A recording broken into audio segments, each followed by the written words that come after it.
de fondo. Pero les resultó escuchar. A ver si me contestan ahí en el chat, si les resultó escuchar el segundo video, si no se distrajeron demasiado.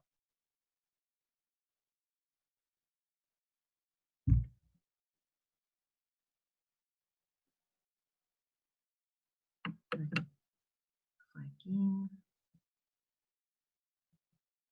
Nadie contesta. Sí, a mí me distrajo un poco al principio, pero después ya me acostumbré, así que. Ay, qué bueno. O sea, lo lograron. Fue a propósito como para que ustedes mejoren su capacidad de atención selectiva.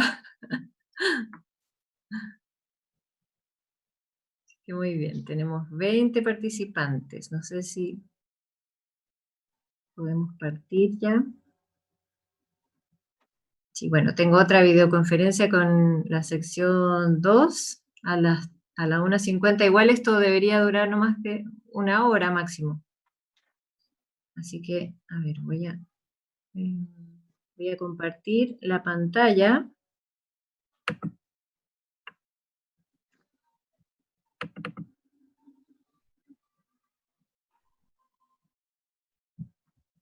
Ahí.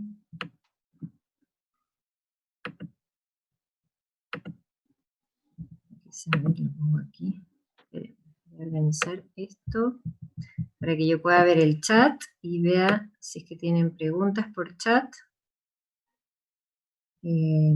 Agrandar un poquito más la letra para que se vea bien. Y,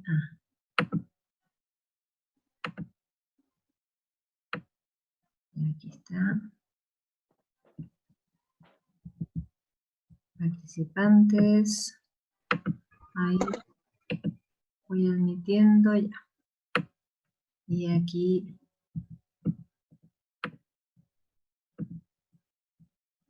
Y aquí ya. ¿Se ve bien el archivo?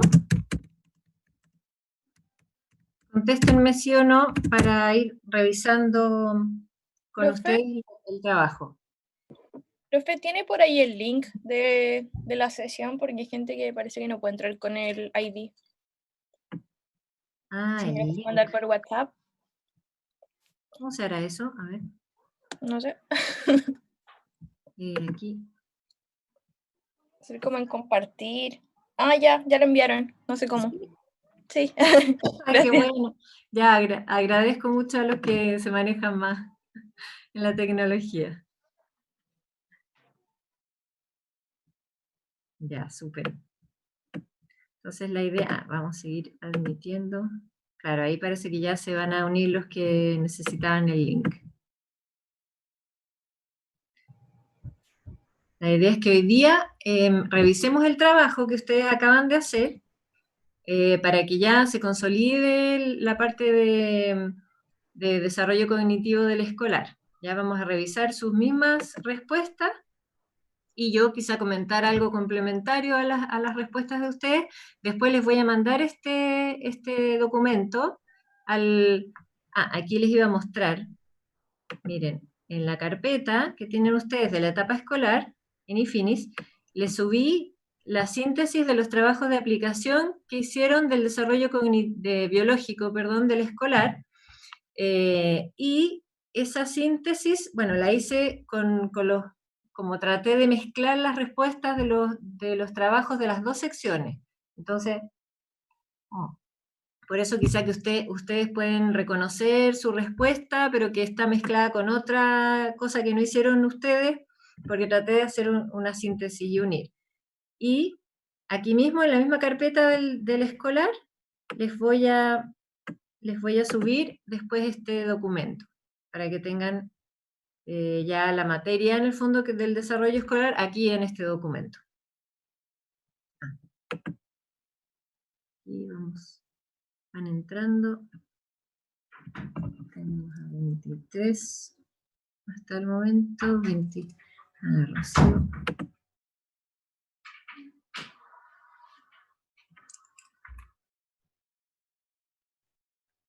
¿Ya? Así que la idea es que ahora vayamos revisando y ustedes me van escribiendo o por chat o por audio, si es que tienen cualquier duda de uno de los temas del desarrollo cognitivo. Entonces, el grupo número 1, al inicio, bueno, ¿se acuerdan que en el fondo el pensamiento, la etapa del pensamiento planteada por Piaget pasaba de la etapa preescolar, que estaban en el pensamiento simbólico o preoperacional, porque era prelógico, la etapa intermedia del pensamiento intuitivo a los 4 o 5 años, en que ya van ganando de a poquito un poco más de pensamiento objetivo, porque se van interesando en la realidad con todas las preguntas que hacen en la etapa de los por qué, y después ya en la etapa escolar empieza el pensamiento operacional concreto, que ya el niño va adquiriendo cada vez a medida que pasa la etapa escolar, que avanza, más herramientas que le permiten, herramientas cognitivas que les permiten tener un pensamiento lógico, objetivo y en el fondo hacer razonamientos lógicos, pero que la limitación, y que aquí vamos a leer la respuesta, es justamente que en esta etapa, lo voy a leer, los niños pueden realizar operaciones mentales, como lo es su razonamiento, usándolo para resolver problemas concretos y reales. Los niños piensan de manera más lógica, ya son capaces de evocar múltiples aspectos de una situación, ¿cierto? La descentración, como vimos en los ejemplos de Teresita, aún está limitado a las acciones del aquí y el ahora. Y que esa es la gran limitación, si les pregunto después, en la prueba, por ejemplo, ¿cuál es la gran limitación?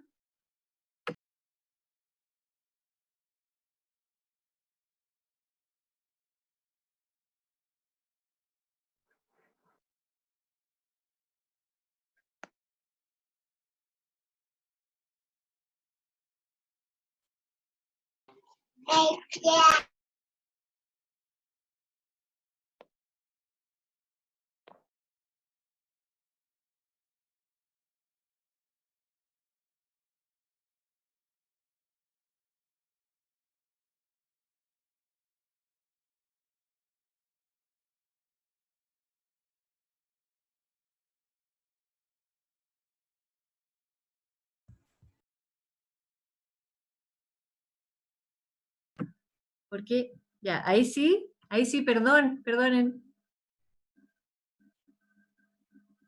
Gracias. Ya, gracias por avisarme. Bien, entonces les decía que la gran limitación entonces de la etapa escolar es que su pensamiento está todavía orientado a lo concreto, a su realidad concreta del aquí y el ahora y de los objetos reales. Entonces, algunos ejemplos del trabajo en grupo.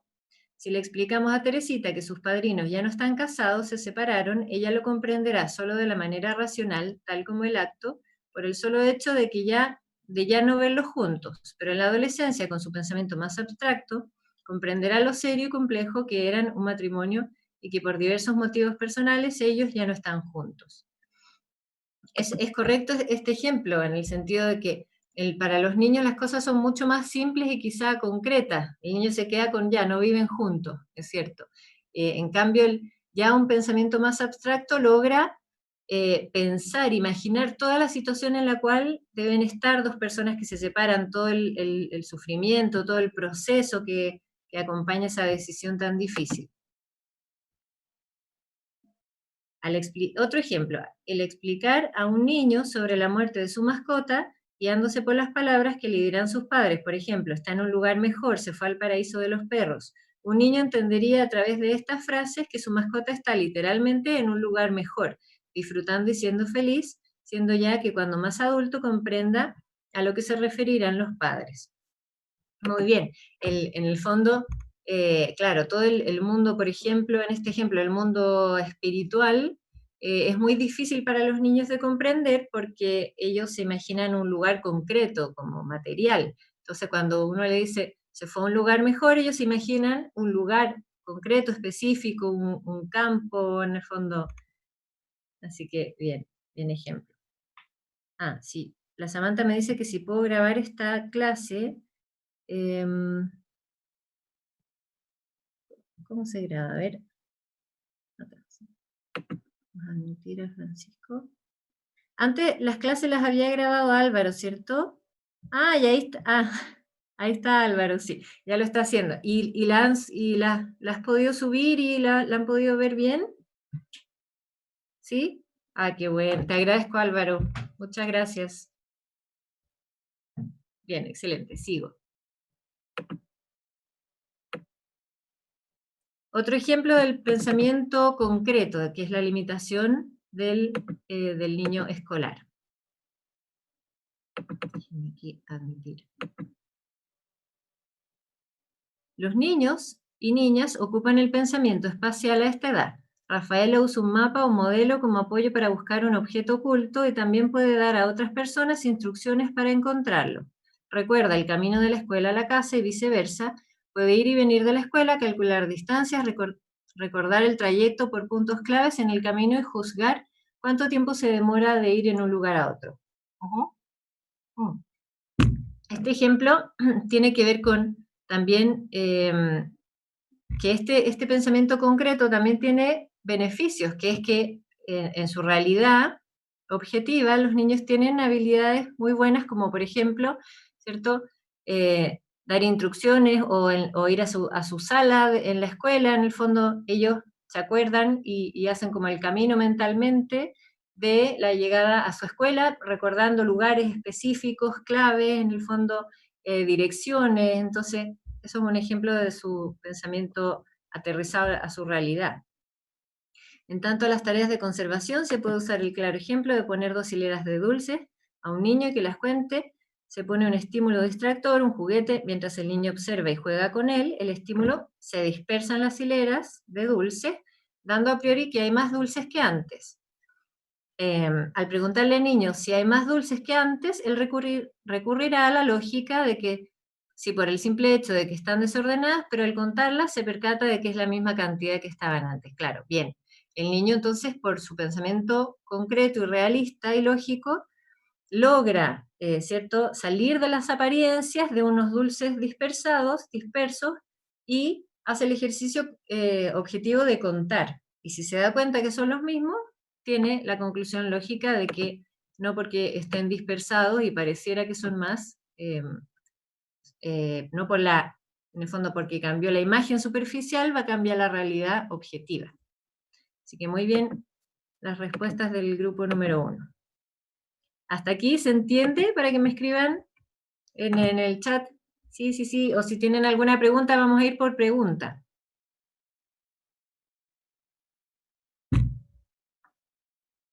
Sí, gracias Joaquín por contestar. Vamos a seguir. Muchas gracias. Entonces, el grupo número 2 dice, elabore 2 ejemplos que complementen lo expuesto por el texto del Papalia de los avances cognitivos de la etapa escolar, del desarrollo cognitivo de la etapa escolar. Entonces, tenemos la categorización, una capacidad. La profesora le pide a Rafaela que pinte un mandala solo con colores claros. Rafaela pinta con celeste, verde claro y amarillo. No utiliza café, ni rojo oscuro, ni negro. Súper buen ejemplo. En el fondo, los niños en la etapa escolar van pudiendo hacer categorías de las cosas y también subcategorías. Por ejemplo, colores claros, ¿cierto? No solo es un color, que es una categoría grande, sino una subcategoría que es colores claros. Amanda está jugando con su prima mayor y les da sed. Su prima le pide que traiga el vaso más grande de la cocina y Amanda vuelve con un jarro. Cuando, claro, ahí la categoría del jarro, entiendo yo en este ejemplo que el jarro es el recipiente de agua más grande que existe en la cocina. Ahí también quizá es una muestra de un pensamiento concreto, como lo más grande de la cocina del vaso. El razonamiento inductivo, que en el fondo va de lo general y saca conclusiones particulares. Maximiliano acostumbra a ver un programa de monitos animados llamado La Guardia del León, donde el protagonista es un león. También ha visto otras películas animadas donde aparecen leones. Desde que comenzó a ver estos programas, se agacha y se pone sobre sus brazos y piernas rugiendo. Bien, en el fondo esto es un buen ejemplo porque ya se da cuenta por un programa de televisión, por otro, por ejemplos particulares, de lo que hace un león, que es rugir, saca la conclusión general de que todos los leones rugen, y por eso que se pone a rugir. Otro ejemplo, Matías quiere jugar a las escondidas, pero él no sabe las reglas del juego, así que primero observa cómo juegan sus amigos. Al observarlo se da cuenta de que siempre hay un niño que debe contar hasta 10, mientras que los demás se van a esconder. Ahora sabe las reglas del juego y cuando es su turno, cuenta hasta 10 y sale a buscar a sus amigos. Excelente ejemplo. Felicito a este grupo por el ejemplo que dieron. El niño puede, en situaciones sociales, darse cuenta de ciertas reglas sociales mediante la observación particular de sus amigos. Y, por ejemplo, observando lo que hacen los niños, deduce que hay una regla general que todos obedecen. Súper buen ejemplo de razonamiento inductivo. El razonamiento deductivo, que sería en el fondo desde una premisa general, hacer una conclusión lógica aplicada a lo particular. La mamá de Juanito le dice que al entrar a la sala de clases, los alumnos deben estar en silencio y ordenados. Como él sabe que es alumno, aunque quiere jugar, se queda tranquilo y en silencio. Excelente ejemplo de eso. Cuando la premisa, todos los alumnos deben estar en silencio, yo soy un alumno y por lo tanto yo debo estar en silencio. Muy bien. En el colegio la profesora le enseñó a Ana las frases del ciclo del agua, las fases, perdón, del ciclo del agua. Tiempo después, un día de verano, Ana tiró un chorrito de agua al asfalto caliente y esperó hasta que ésta se evaporara. Muy bien, cuando los niños en el fondo le enseña en el colegio alguna información general, el agua con el calor se evapora, el niño puede y hacer un experimento. Entonces, ve que el asfalto está muy caliente, tira un chorrito de agua para probar, en ese ejemplo particular, en esa situación particular, esta premisa que dijo la profesora. Súper buen ejemplo. Eso, hasta aquí de estas tres herramientas cognitivas o avances cognitivos de la etapa escolar, la categorización, razonamiento inductivo y razonamiento deductivo. ¿Queda alguna duda? ¿No? ¿No hay dudas? Ya, súper. Y si hay alguna duda, pueden escribirla. Ahí la Dina.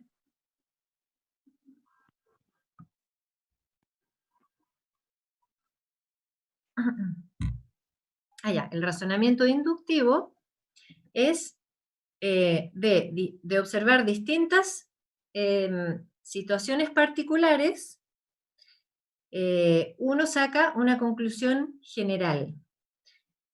Por ejemplo, que este ejemplo estaba muy bueno, el niño observa, el niño quiere saber cuál es la regla general, y para eso observa el comportamiento de un niño, de Pedrito, de Juanito, en el fondo va sacando de los casos particulares para llegar a una conclusión particular. Observa que Juanito cuenta hasta 10, Pedrito también cuenta hasta 10, Diego también cuenta hasta 10. Entonces su premisa particular que saca es, todos deben contar hasta 10. ¿Se entiende ahí? De nada. Vamos a ir al grupo 3. Otros avances cognitivos de la etapa escolar. Hugo, la conservación que puede ser de la materia. Hugo es un niño de 6 años que ya aprendió que si coloca agua en un molde de hielo al congelador, esta agua se convertirá en hielo, pero seguirá siendo agua. De esta forma, Hugo comprenderá el concepto de identidad. De igual forma, entendería el principio de reversibilidad, ya que entiende que si el hielo lo saca del congelador, se convertirá en agua otra vez, al entender el principio de conservación de sustancia. Hugo tiene la capacidad de descentrarse y fijarse al mismo tiempo en el tamaño del hielo, su grosor, que es diferente a la forma del agua. Excelente ejemplo del principio de conservación de identidad. Por ejemplo, el agua, sabemos que aunque esté en su forma de hielo, sigue siendo agua, y el niño sabe que si pone el hielo en el sol, se va a volver a su forma líquida, pero por eso sigue siendo la misma agua. Javier tiene 10 años, tiene un hermano llamado Brian que tiene 5. Para el almuerzo a ambos le dieron un par de papas cocidas con ensalada. Brian, Donde es juguetón, molió las papas porque así le gustan más y puede comer más fácil. Javier entiende ya a su edad que las papas enteras o molidas siguen siendo la misma cantidad de papa. Ah, excelente ejemplo. Muy bien.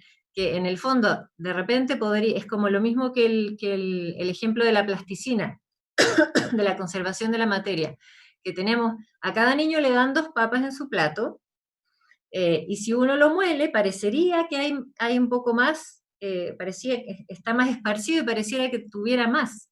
Pero el niño, como tiene ya la noción de conservación, sabe que son las mismas 2 papas que en el fondo se molieron, pero es la misma cantidad.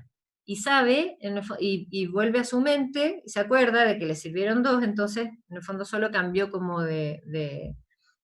cambió la materia de estado en el fondo, desde sólido a más molido, podríamos decir.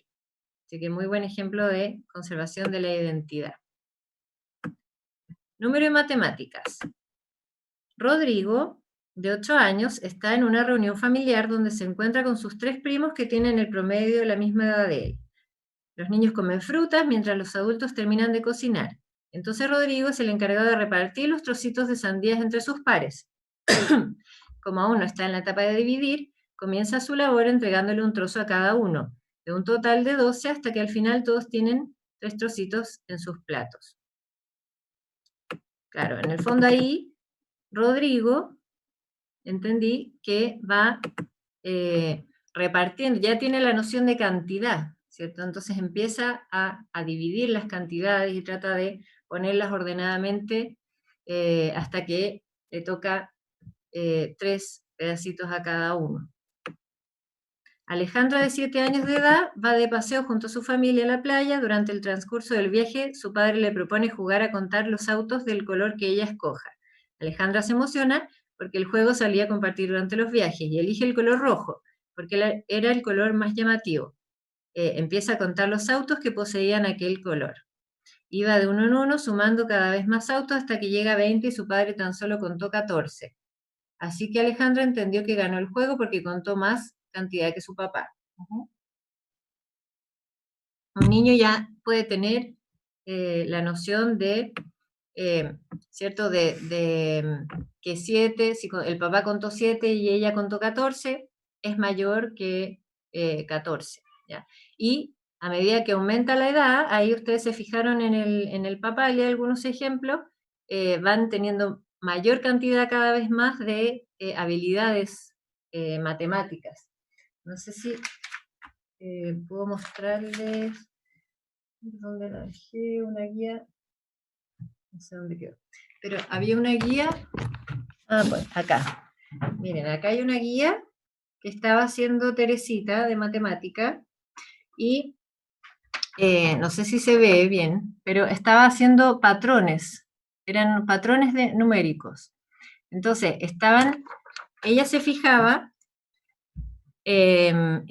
primero tenía que sacar deducciones de cómo era el patrón. Entonces veía 332 y después el número que seguía era 336. Y tenía que deducir, como si era una suma o era una resta, por ejemplo, viendo que 332 es menor o mayor a 336, es menor. Entonces estaba sumando. Y ahí ya. ¿Y cuántos números sumó? Va sumando de 4 en 4, parece, porque del 2 para llegar a 6 son 4, ¿cierto? Entonces ahí ella saca la conclusión, y estos con 8 años ya pueden hacer esto, saca la conclusión de que este patrón va de 4 en 4 y va rellenando los cuadraditos que siguen. ¿Ya? Eso es un ejemplo de cómo las habilidades matemáticas van avanzando bastante en la edad. No sé si ahí me ponen en el chat si se entendió el ejemplo o no. ¿Se entendió el ejemplo?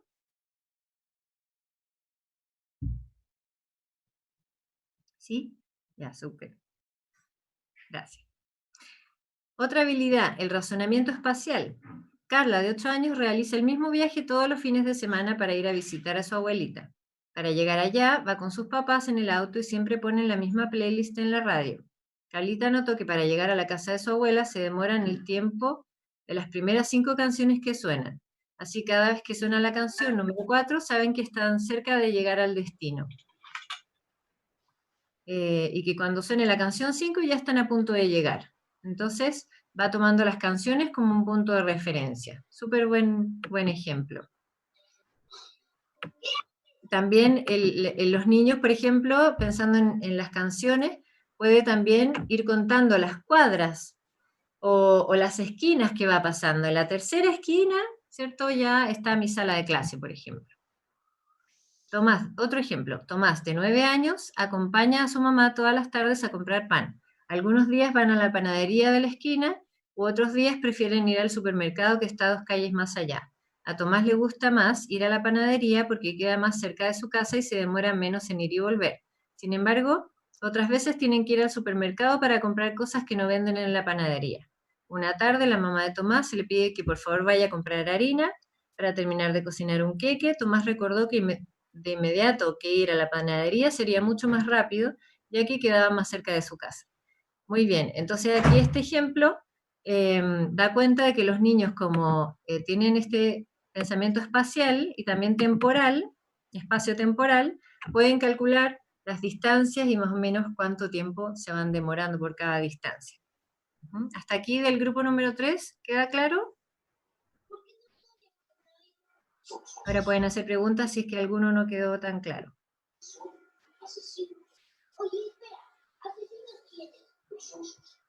¿Alguno lo pone en el chat?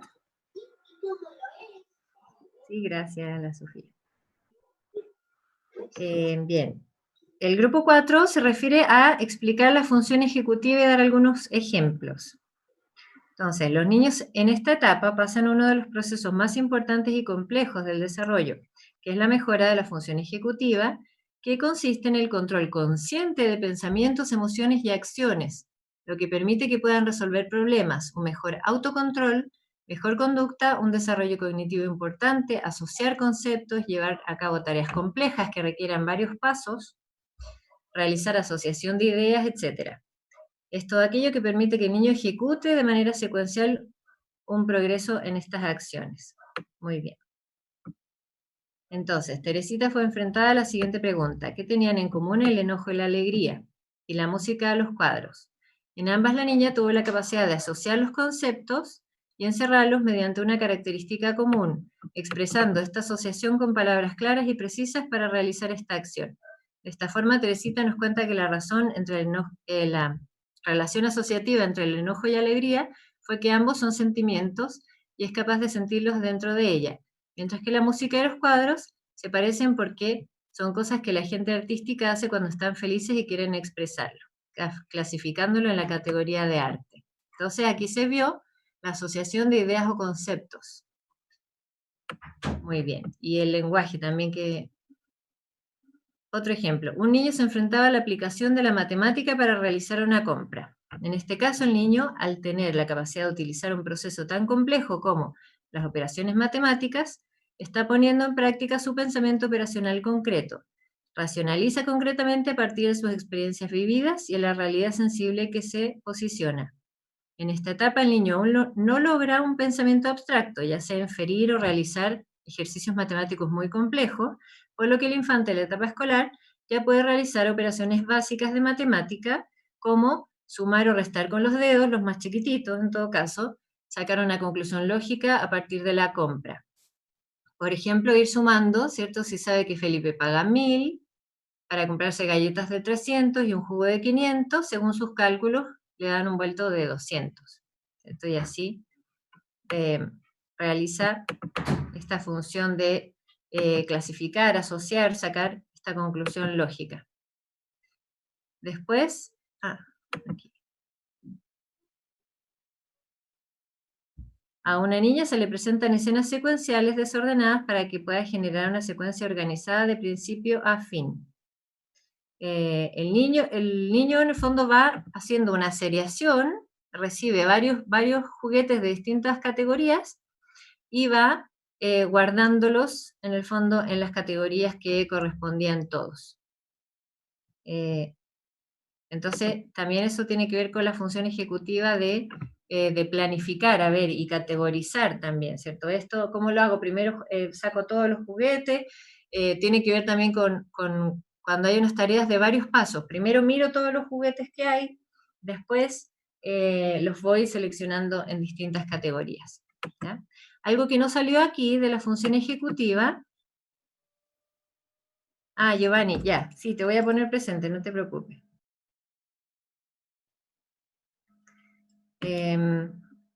Una cosa que no salió en estos ejemplos, aunque estaban bien, es que es muy importante de la función ejecutiva la capacidad de control de impulsos y de regulación emocional. También eso lo permite la función ejecutiva. Los niños ya son mucho más capaces de, por ejemplo, estar sentados, aunque quisieran salir, pero se mantienen sentados. Ya las emociones deberían tener mayor alfabetización emocional, entonces son capaces de identificarlo, de decirle a la profesora, profesora, estoy muy triste porque Juanito me dijo tal cosa, y eso también tiene que ver con la función ejecutiva. Aquí de la función ejecutiva, ¿todo claro? ¿Alguna pregunta la escriben o la pueden hablar?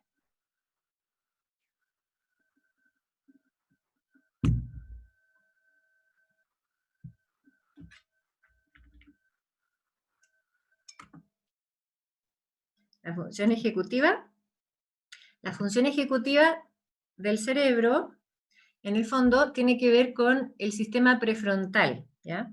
Y son todas las funciones, si ustedes se imaginan, a ver, y asocian la palabra ejecutiva con un ejecutivo, no sé, alguien que trabaja en una oficina, que planifica, que tiene que organizar información, planificar actividades, responder a tareas que le encomiendan en el fondo. Toda la función ejecutiva es la función que nos permite ser ejecutivos, como organizados, planificar, por ejemplo. Entonces el niño sabe que, no sé, mi hija ya tiene varias videoconferencias a lo largo del día, ve los horarios, por ejemplo, eso pasó hoy día en la mañana, vio los horarios y dijo, ah, me queda un horario libre, aquí podría jugar Roblox, por ejemplo. Entonces ella planificó su día, ¿cierto? Lo organizó, lo planificó. También permite la función ejecutiva, la planificación, permite el control, en el fondo, el autocontrol de las emociones, el autocontrol de impulso, permite también la organización de ideas, en el fondo todo lo ejecutivo es como lo que ordena, lo que organiza, lo que planifica, lo que logra controlar. No sé si ahí se logra entender un poco mejor. Imagínense un ejecutivo súper eficiente. ¿Sí? Con esa asociación quizá ahí se entiende mejor. Ya, me alegro que se haya entendido. La atención selectiva, bueno, la atención selectiva fue lo que ustedes tuvieron que hacer cuando escucharon mi cápsula de video número 2, que yo les hablaba, y al mismo tiempo había un ruido de fondo, que después me di cuenta, perdónenme, si no lo hubiera hecho de nuevo, y que había un ruido de fondo de gritos y de juegos de niños y de un perro ladrando y todo. Entonces, la atención selectiva es justamente la habilidad que ustedes utilizaron de mantener la atención ahí en la profesora, a pesar de que había otro, o en el PowerPoint ahí que estaba, a pesar de que había otro estímulo al mismo tiempo, en el fondo. Entonces la atención selectiva me permite, pueden haber varios estímulos, pero yo me enfoco en uno, el que selecciono. ¿Ya? Entonces aquí vamos a leer un ejemplo, porque veo que para que no se nos vaya el tiempo, voy a leer un ejemplo por caso. Y después se los mando mejor. Pablito tiene 4. Ah, ya, esta es la diferencia en el fondo de un niño de preescolar y un niño de etapa escolar. Pablito tiene 4 y asiste a prekinder. Y Pedro tiene 8 y cursa tercero básico. Ambos asisten al mismo colegio. Se celebra el Día del Cine, donde se prepara el gimnasio para que todos los niños puedan disfrutar de una película. Pedrito mira, presta atención a la película animada, ya que le gusta a pesar de los murmullos y los movimientos de otros alumnos. Pablito se encontraba en la situación contraria, el niño de prekinder. pudo estar atento los primeros minutos, pero se aburrió de estar sentado todo el tiempo. Además, uno de sus amigos había llevado autitos en el bolsillo y se pusieron a jugar.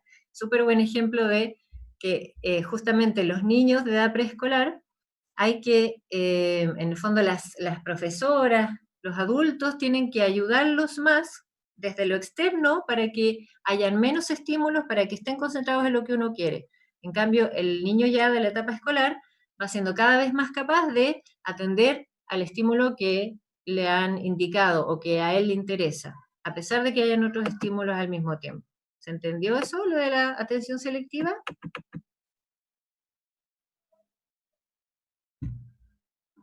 Si alguien me pone en el chat. Sí, gracias Charlotte.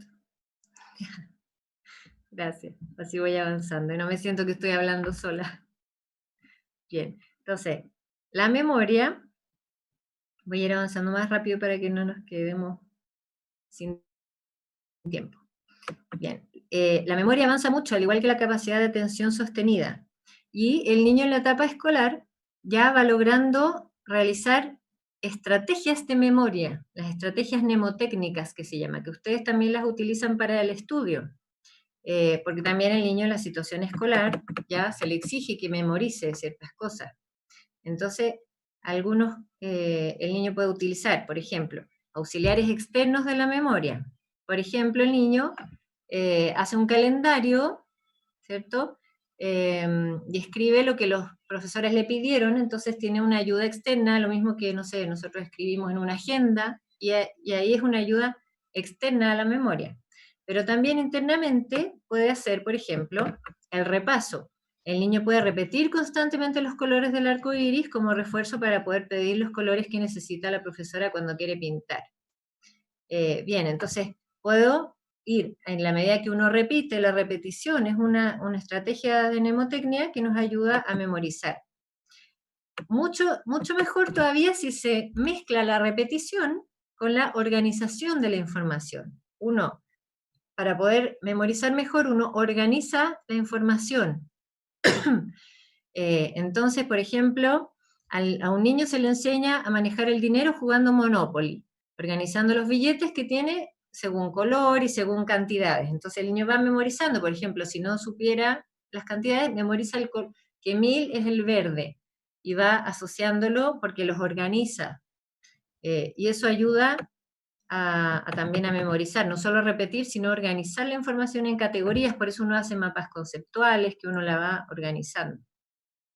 Y la elaboración, en el fondo, que tiene que ver con ejercicios, en el fondo, como para hacer asociaciones que nos ayuden a memorizar mejor. Por ejemplo, se puede asociar un concepto o palabra con otra palabra que comience igual. Por ejemplo, rodilla con rosquilla, pupila con pupitre. Claro, cuando a uno le resulta difícil recordar ciertas palabras complicadas, uno las relaciona con una palabra similar y ahí se acuerda mejor.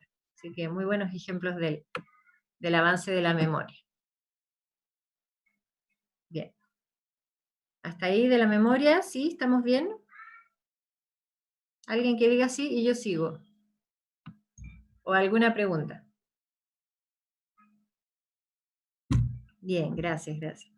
Bien, el lenguaje, ustedes sabían, bueno, y lo vieron, ¿cierto? Con el vocabulario, la gramática, la sintaxis, todo lo que un niño de 8 años ya avanza y tiene el vocabulario y organiza la información igual que una persona adulta.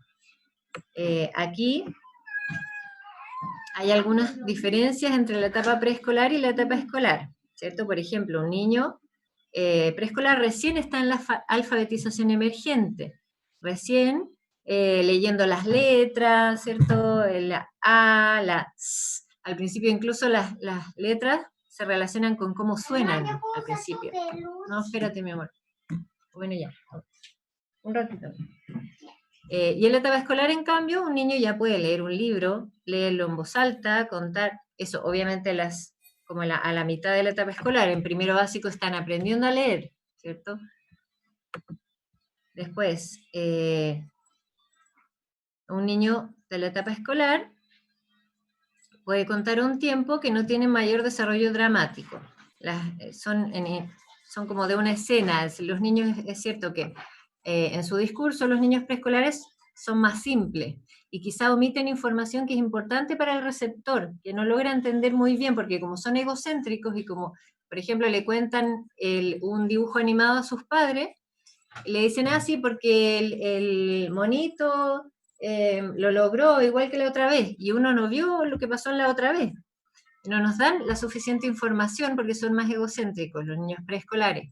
En cambio, el niño escolar, como dice aquí, es capaz de desarrollar una historia con un principio, en el fondo una introducción, un desarrollo, un final. Nos dicen el contexto de la situación.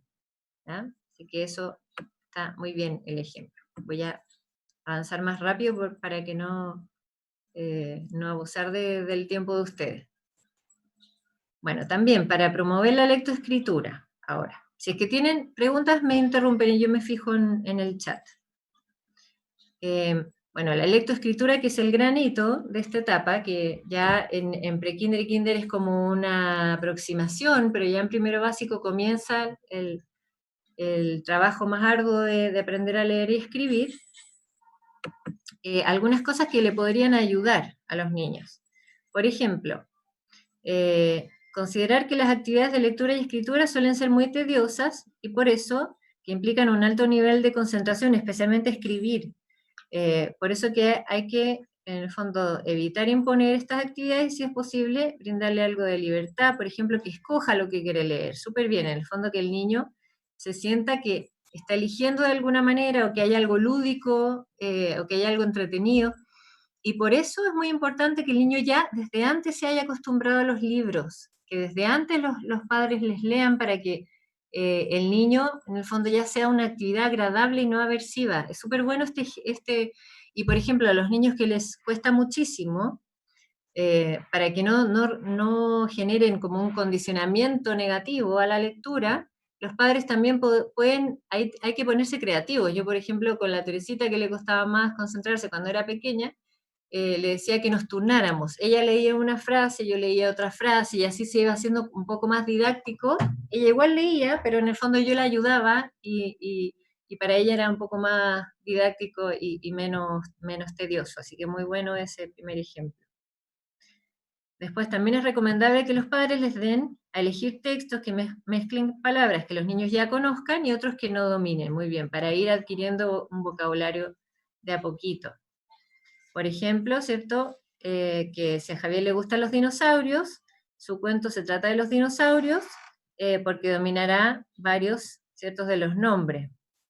Y eso se puede mezclar con la escritura pidiéndole que, por ejemplo, transcriba los 3 nombres de dinosaurio. Y súper buen ejemplo que sea un tema que le interese al niño, escribir. Entonces, por ejemplo, lo típico que los niños escriben en primer lugar es su propio nombre, el nombre de los papás, el nombre del mejor amigo. Ese tipo de cosas hay que incentivar para que el niño se entusiasme con la lectoescritura, que es arduo. Mediante juegos también promueve la lectoescritura, ¿cierto? El poder hacer pareamientos de palabras y figuras, ¿cierto? La figura y poner, o la letra que viene, es muy bueno. O un cómic, esto lo voy a destacar. A los niños que les cuesta mucho leer, y les es muy arduo, tienen algún trastorno del aprendizaje, que es el tema siguiente, es muy positivo que, por ejemplo, presentarle no libros que tengan tanto texto juntos, sino que los cómics, que son mucho más didácticos y que hay como un parrafito pequeño, y para los niños mucho más amigable de leer. Así que excelente ahí estos ejemplos. Los felicito. Ahora les voy a mostrar un video. Aquí vamos a ver, díganme ustedes si se escucha bien.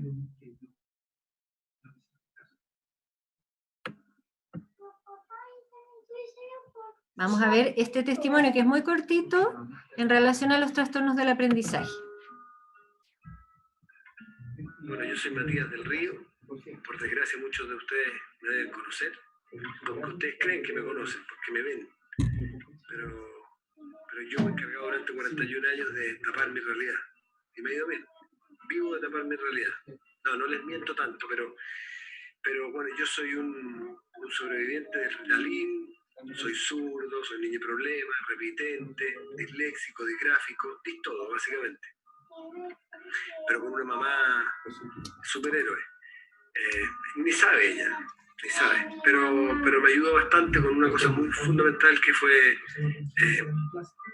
valorarme, generarme autoestima y no hundirme, porque yo no era el tradicional, porque no era el que todas sus amigas probablemente querían.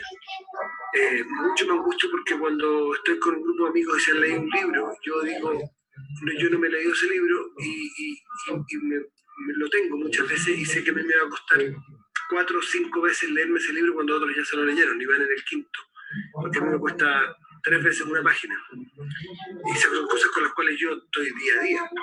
Entonces yo soy un sobreviviente de eso, un sobreviviente y un ejemplo de que se puede vivir haciendo lo que uno le gusta, lo que uno quiere y sentir autoestima, sentirse feliz, sentirse exitoso, porque usa sus talentos. Buscar en cada persona lo bueno, ser capaz de sacar la paja del grano y pescar el grano. Yo no conozco a nadie que no tenga talentos, no conozco a nadie que no tenga grano y que no tenga paja. El problema es que hay algunos que buscan el camino del éxito aparente, del éxito tradicional. Yo tengo que ser bueno por esta vía. Todos podemos ser buenos, la casa es buscar la vía. ¿Me entendí, no? Entonces hay algunos que le pelean a ser buenos tradicionalmente, a ser exitosos tradicionalmente. Hay un camino al éxito por vías personales. Y yo cuando hago charlas, que hago muchas charlas de esto, que hago charlas así, pero por montones, y yo parto diciendo, yo soy tipo exitoso. Esto debe caer muy mal, porque que viene de la tele, además que es como el camino tradicional, dice es exitoso, y mucha plata, y deben tener autógrafo. Sí, gano mucha plata. Y me piden autógrafo. Pero no soy exitoso con ni una de esas dos leceras. Es más, soy exitoso pese al autógrafo. Y soy exitoso pese a la plata que gano. Yo soy exitoso porque yo hago lo que sé hacer y descubrí mi talento. Y le saco el jugo a mi talento. Y no es por la vía tradicional. Es por la vía, no sé, my way nomás. My way. Y al final, ese es como un buen resumen. My way. Gracias a la autoestima yo sé que hay cosas que puedo hacer bien. Entonces yo he determinado que mi felicidad va en directa relación a que yo ponga toda mi energía en usar esas cosas que yo descubrí que hago bien. Pero lo importante es que lo que hay que sacar al final es que uno tiene que buscar la felicidad a través de los talentos que uno descubre que tiene, que lo ayudaron a descubrir. Por eso que mi mamá fue superhéroe, porque ella sin querer a lo mejor me encaminó a descubrir mis talentos. Y esos son los que yo pongo a disposición de mi vida y los uso todos los días.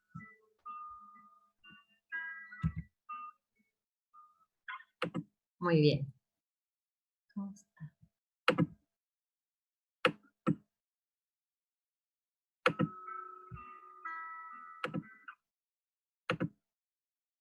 Bien, ahora les voy a pedir un ejercicio a partir de este testimonio, que escriban en el chat, vayan escribiendo una frase que destacan. Sí, obviamente no textual si quieren, pero una frase de todo lo que dijo Matías del Río, algo que les haya quedado, algo que ustedes dijeron cuando lo veían como, sí, esto me gusta, me hace sentir. My way, por ejemplo, Jaime, ¿cierto? Alguna frase, ahí vayan todos los que puedan escribiendo frases que destacan ahí en el chat. Soy sobreviviente, las personas con trastornos de aprendizaje, como muchas veces, ¿cierto? Se perciben a sí mismos como sobreviviente también de un sistema que es bastante castigador para las inteligencias diversas. No lo hice por la vía tradicional, talento propio, encontrar los talentos. Mi mamá es una superhéroe y no lo sabe, el éxito no es la plata, soy exitoso porque descubrí mi talento, el camino al éxito son muchos bajo las vías personales, muy bien. No soy exitoso por ser famoso, soy exitoso por hacer lo que a mí me gusta. Me gusta, eso. Y eso es muy importante, los niños que tienen algún trastorno del aprendizaje no solo tienen una dificultad, que eso es a veces el foco en el que se concentra toda la atención de los padres, de los profesores, la dificultad y cómo lo ayudo con la dificultad, sino que además estos niños tienen talentos. Entonces no solo hay que poner el foco en la dificultad, sino en esos talentos para potenciarlos y de esa manera inflar, o no inflar, sino que desarrollar sanamente la autoestima. Otros, que cada uno tiene su propia forma de conseguir sus logros, muy bien, que muchas veces no es la forma tradicional o a veces es con mucho mayor esfuerzo. Lo de la autoestima, ¿cierto? Que es importante que fortalecer el autoestima de estos niños, porque todos, aquí la frase que destacó Jason, todos tenemos talentos, ¿cierto? El, el tener claro que, y eso estaría muy importante para ustedes que van a trabajar probablemente con niños que tienen problemas de aprendizaje, el foco de acompañamiento, además de que uno no se especializa en el trastorno del aprendizaje, para eso está el psicopedagogo, etcétera. Uno como psicólogo tiene que velar por el autoestima de este niño, que implica, por un lado, que en el fondo los padres vayan regulando las expectativas, vayan poniéndole tareas muy graduales, tareas que pueda lograr, que pueda sentir que logra ser exitoso, por eso que la evaluación diferencial y muchas indicaciones que uno también le va a dar al colegio, que puedan evaluarlo diferencialmente de manera de que el niño pueda ir paso a paso teniendo experiencias de éxito, que eso es muy importante. Y por otro lado, enfocarse mucho en las aptitudes y los talentos para que el niño sepa que que se destaca maravillosamente en algunos ámbitos. Eso, hasta aquí estuvo clara esa parte, ¿alguna duda?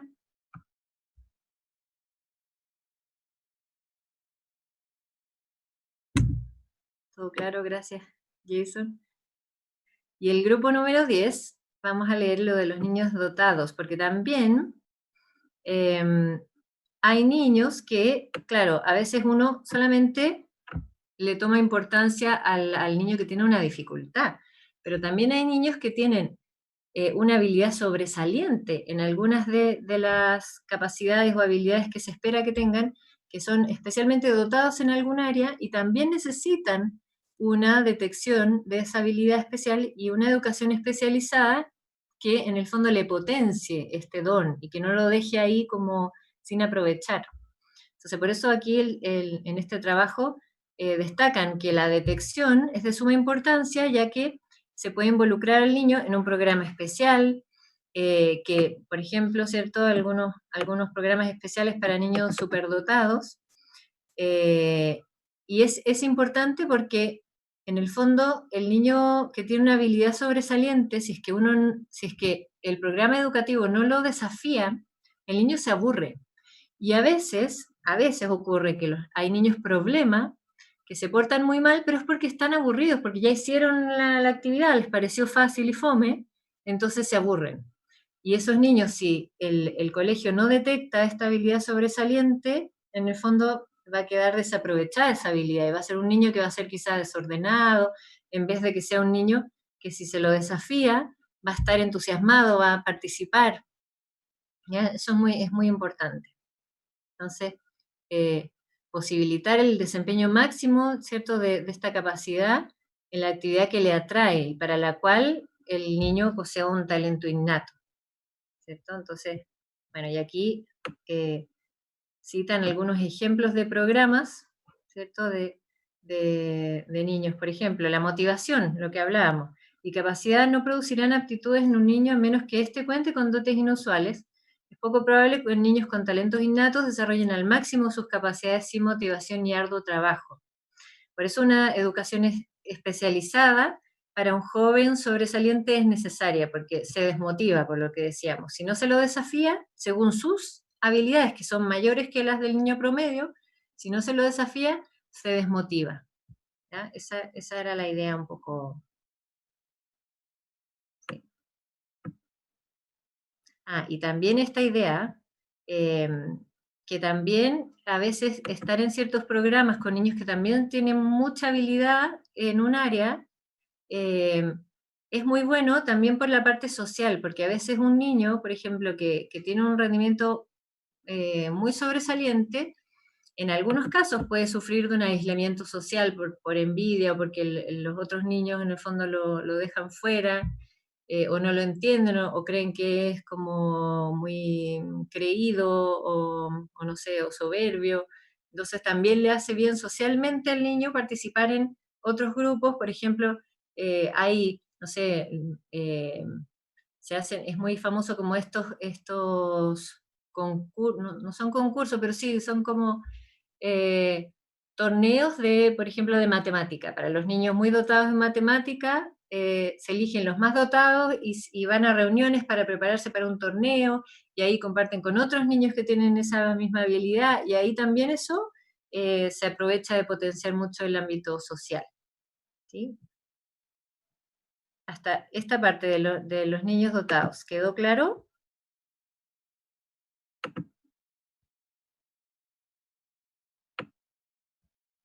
¿Sí? Ya, y miren, perdón. Les voy a mostrar, para finalizar, ya esto es lo último, porque llevamos harto rato. Les doy gracias por la paciencia. Les voy a mostrar lo del dibujo, ¿cierto? Las etapas del dibujo. El niño, en la etapa preescolar, había pasado de los 2-3 años, la etapa transicional, ¿cierto? Que le hacen pequeños dibujitos como un círculo y le ponen nombre, al realismo frustrado, que son los primeros monigotes, a la etapa que se llama el realismo intelectual.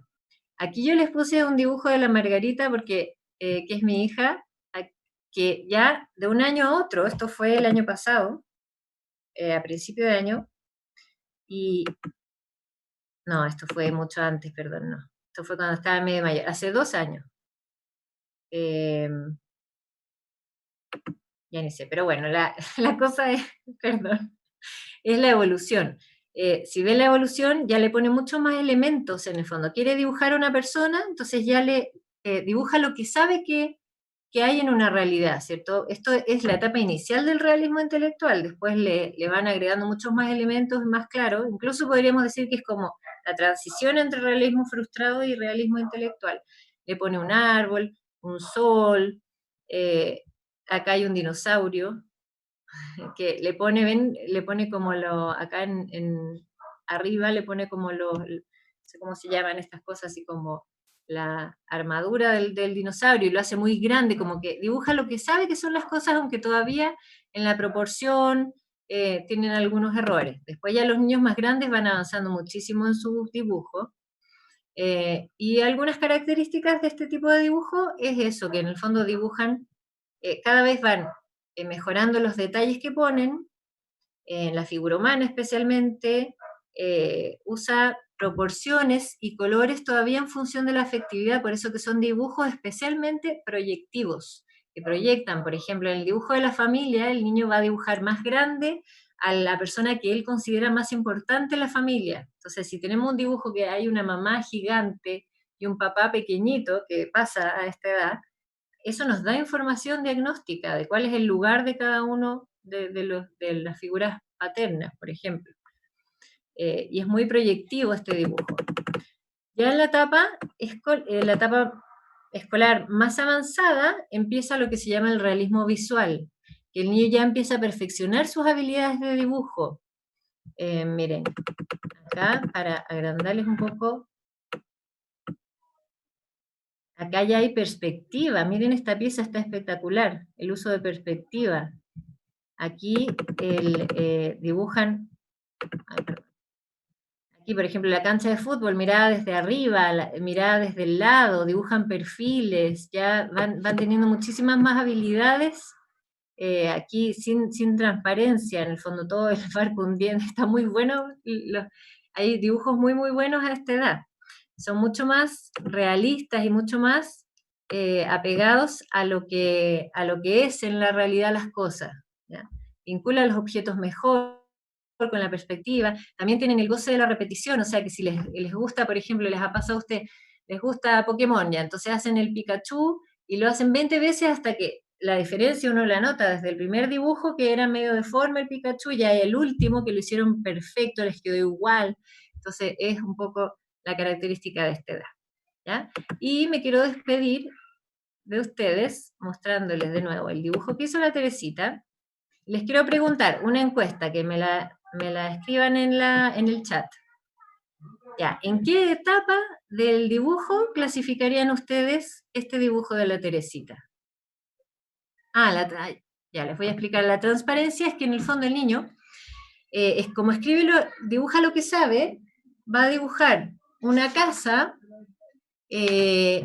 mirada desde lejos, va a dibujar una casa pequeña, la puerta, por ejemplo, y va a dibujar los miembros de la familia adentro de la casa, pero que en la realidad no se deberían ver los miembros que están adentro de la casa, se deberían ver solo las paredes, la puerta, ¿se entiende? Entonces, como que las paredes fueran transparentes, porque como sabe que hay personas, dibuja personas, pero no dibuja como fiel a la realidad. No sé si ahí se entendió lo de la transparencia. Joaquín, ¿se entendió?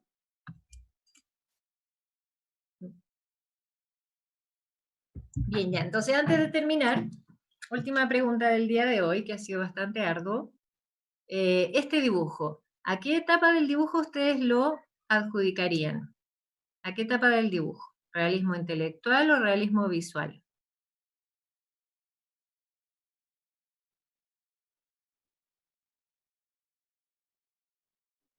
Realismo visual.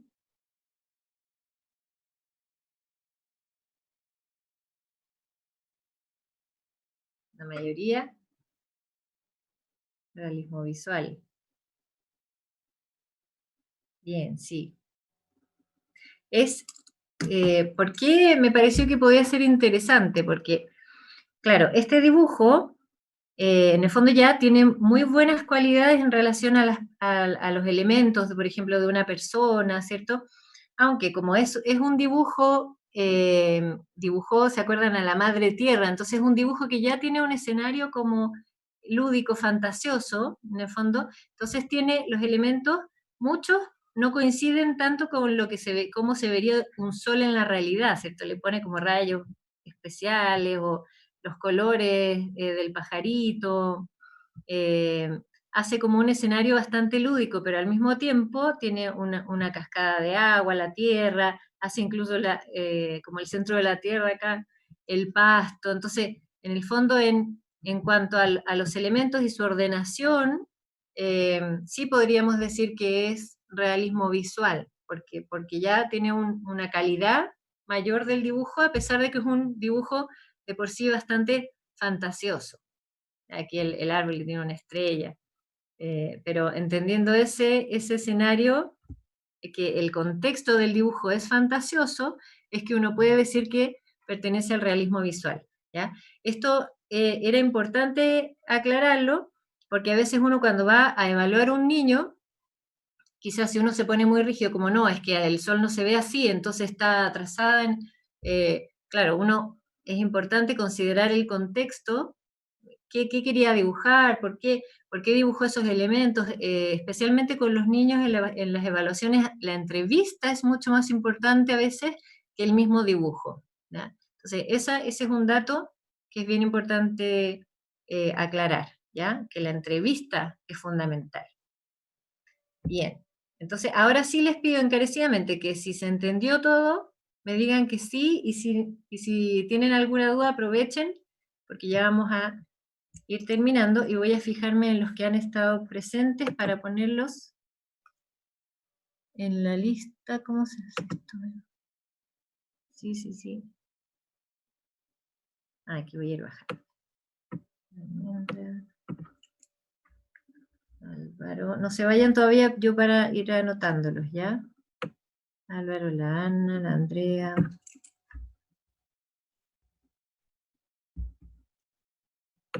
La Camila, Catalina.